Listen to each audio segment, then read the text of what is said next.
This channel does not promote any violent, harmful, or illegal activities. All content provided by this channel is meant for an educational purpose only.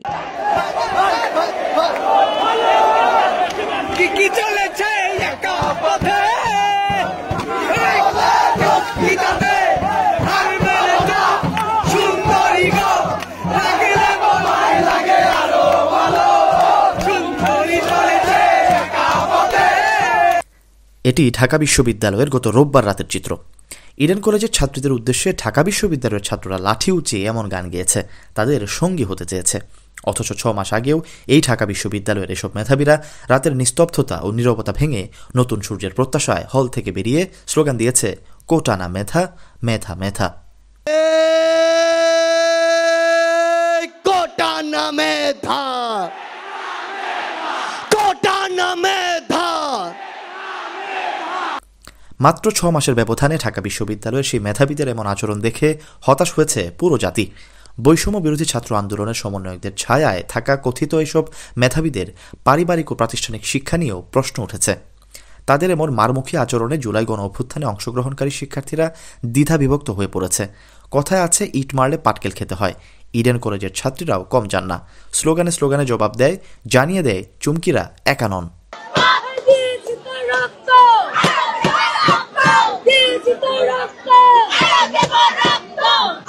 অন্যদিকে নীলক্ষেত মোড়ে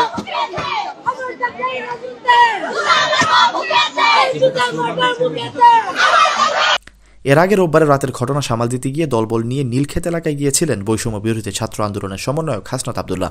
সেখানে গিয়ে Dhaka college ও Eden college শিক্ষার্থীদের তোপের মুখে পড়েন তিনি। তাকে লাঞ্ছিত হয়ে ফিরে আসতে দেখা যায়।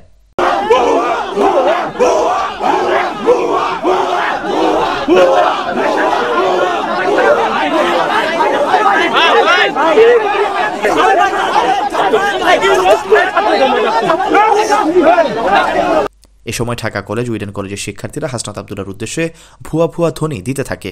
একদিকে শিক্ষার্থীদের মারমুখী অবস্থান, অন্যদিকে পুলিশের টিয়ারশেল থেকে রক্ষা পেতে দ্রুত ঘটনাস্থল ত্যাগ করে হাসনাত।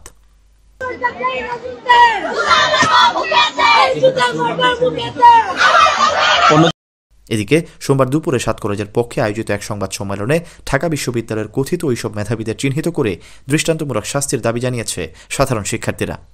এই যে জুলাই অভ্যুত্থানের সময় আমরা দেখেছিলাম 15 জুলাই পুলিশ এবং ছাত্রলীগের পেটোয়া বাহিনী সাধারণ শিক্ষার্থীদের হামলা করেছিল, আমাদের নারী শিক্ষার্থীদের আহত করেছিল। কালকেও কিন্তু আমরা দেখলাম ঠিক একই কায়দায় আমাদের শিক্ষার্থীদের উপর, আমাদের নারী শিক্ষার্থীদের উপর হামলা করা হয়েছে।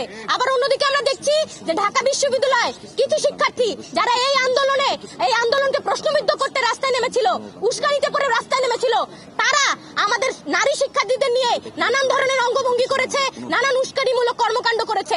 এর আমরা তীব্র নিন্দা জানাই এবং এই যে সকল শিক্ষার্থী এই কর্মকাণ্ডের সাথে জড়িত ছিল তাদের আমরা দৃষ্টান্তমূলক শাস্তির দাবি করছি। পরিস্থিতি সামাল দিতে ঢাকা বিশ্ববিদ্যালয় কর্তৃপক্ষ সোমবার দুপুরে 7 কলেজের শিক্ষার্থীদের 6 দফার মধ্যে অন্যতম দাবি তাদের অধিভুক্ত থেকে মুক্ত করার ঘোষণা দেয়। কিন্তু এতেও বিক্ষুব্ধ 7 কলেজের শিক্ষার্থীরা শান্ত হয়নি। তাদের অন্য 5 দফা না মানা পর্যন্ত মাঠে থাকার ঘোষণা দিয়েছে 7 কলেজের শিক্ষার্থীরা। বিশেষ করে 24 ঘন্টার মধ্যে ঢাকা বিশ্ববিদ্যালয়ের প্রভিসি অধ্যাপক ডক্টর মামুন আহমেদের পদত্যাগ ও শিক্ষার্থীদের উপর হামলা চালানো পুলিশ সদস্যদের বিচারের আওতায় আনা না হলে নিউ মার্কেট থানা ঘেরাও ও ঢাকা বিশ্ববিদ্যালয়ের কোনো বাস চলতে দেওয়া হবে না বলে ঘোষণা দিয়েছেন 7 কলেজের শিক্ষার্থীরা। সোমবার সন্ধ্যায় ঢাকা কলেজের শহীদ মিনার থেকে এই কর্মসূচির ঘোষণা করা হয়। এই যে ঢাকা বিশ্ববিদ্যালয় 7 কলেজ শিক্ষার্থীদেরকে মুখোমুখি অবস্থায় নিয়ে এসেছে, এর সম্পূর্ণ দায়ভার ঢাকা বিশ্ববিদ্যালয়ের প্রভিসির।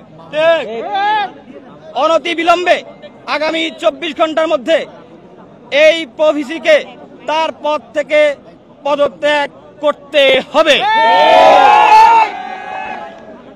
এই দাবিগুলো যদি মেনে না নেওয়া হয় আগামী 24 ঘন্টার মধ্যে, তাহলে আমরা নিউ মার্কেট থানা ঘেরাও কর্মসূচি ঘোষণা করলাম। সেই সাথে ঢাকা বিশ্ববিদ্যালয় প্রশাসন যদি প্রভিসির বিরুদ্ধে আমাদের দাবি মেনে না নেয় এবং তারা যদি আমাদের সাথে ঢাকা কলেজের শিক্ষার্থীদের কাছে ক্ষমা প্রার্থনা না করে, তাহলে ঢাকা কলেজ সহ 7 কলেজের সামনে থেকে অনির্দিষ্টকালের জন্য ঢাকা বিশ্ববিদ্যালয়ের বাস সহ কোনো যানবাহন চলবে না। প্রসঙ্গত ঢাকা বিশ্ববিদ্যালয়ের শিক্ষার্থীদের পর বৈষম্য বিরোধী ছাত্র আন্দোলনের মূল চালিকা শক্তি ছিল বিভিন্ন বেসরকারি বিশ্ববিদ্যালয় ও কলেজের ছাত্রছাত্রীরা। কিন্তু এসব কলেজের শিক্ষার্থীদের সঙ্গে বৈষম্য বিরোধী ছাত্র আন্দোলনের কেন্দ্রীয় সমন্বয়করা বৈষম্যমূলক আচরণ করেছে বলে অভিযোগ করেছে 7 কলেজের শিক্ষার্থীরা। রাজনৈতিক বিশ্লেষকরা মনে করেন, বৈষম্য বিরোধী ছাত্র আন্দোলনের সমন্বয়করা নিজেদের দল গঠন, রাষ্ট্রপতির অপসারণ, জুলাই ঘোষণাপত্র সহ নানা ইস্যুতে দেশের সবচেয়ে বড় রাজনৈতিক দল বিএনপির সঙ্গে বিরোধী জড়িয়েছে। ইসলামী ছাত্র শিবিরকে পৃষ্ঠপোষকতা করতে গিয়ে রোশানলে পড়েছে ছাত্রদল সহ প্রগতিশীল ছাত্র সংগঠনের। এবার 7 কলেজের শিক্ষার্থীদের সঙ্গে বিরোধী জড়িয়ে নিজেদের অস্তিত্বকে সংকটাপন্ন করে তুলেছে। Syed Sakib, BNN news 24।